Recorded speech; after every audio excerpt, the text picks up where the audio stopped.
PSL এর মঞ্চে আরো একবার নিজের দূরদর্শিতার প্রমাণ দিলেন শরীফুদ্দৌলা ইবনে সৈকত। মহা গুরুত্বপূর্ণ ম্যাচে এবার দুর্দান্ত সিদ্ধান্ত জানিয়ে আলোচনা সৃষ্টি করেছেন সর্বমহলে। তার বিপক্ষে রিভিউ নিয়েও লাভ হলো না প্রতিপক্ষ ব্যাটারের, বুঝিয়ে দিলেন কেন তিনি বর্তমানে সেরা ম্যাচ অফিসিয়াল। শরীফুদ্দৌলা ইবনে সৈকতের এমন দুর্দান্ত আম্পায়ারিং এবং সেই ঘটনা নিয়ে বিস্তারিত রিপোর্টে।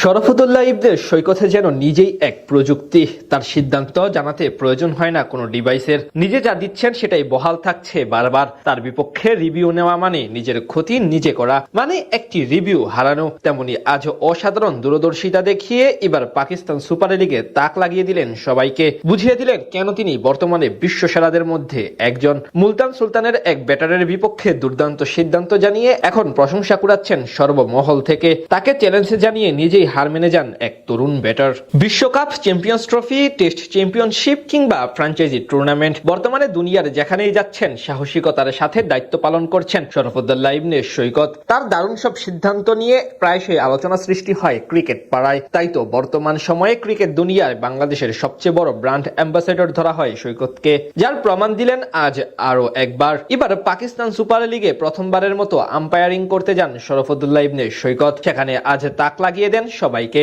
ঘটনার সূত্রপাত প্রথম ইনিংসেই। আজ এলিমিনেটরের মতো গুরুত্বপূর্ণ ম্যাচে হায়দ্রাবাদ কিংসম্যানের বিপক্ষে শুরু থেকে চাপে ছিল প্রতিপক্ষ মুলতান সুলতান। আগে ব্যাট করে প্রথম 7 ওভারেই 3 উইকেট হারানোর পর বল হাতে আক্রমণে এসে শুরুতেই চেপে ধরেন অস্ট্রেলিয়ান স্পিনার গ্লেন ম্যাক্সওয়েল। আর তার বল করার সময় ঘটে সেই কাণ্ড।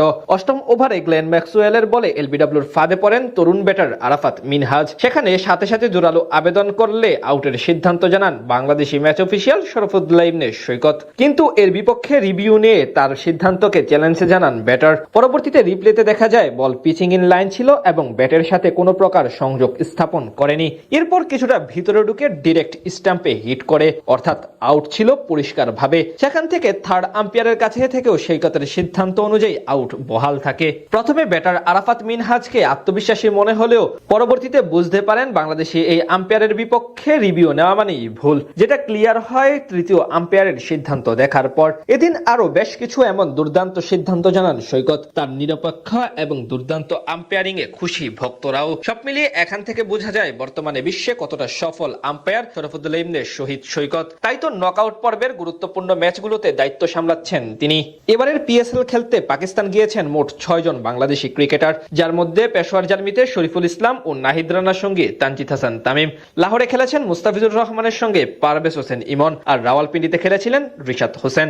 6 বাংলাদেশিদের মধ্যে একমাত্র তামিম পিএসএল এ কোনো ম্যাচ খেলতে পারেননি, আর রানা 4 ম্যাচে 5.42 ইকোনমিতে নিয়েছেন 7 উইকেট, আর মুস্তাফিজ 5 ম্যাচে 7.17 ইকোনমিতে নেন 6 উইকেট।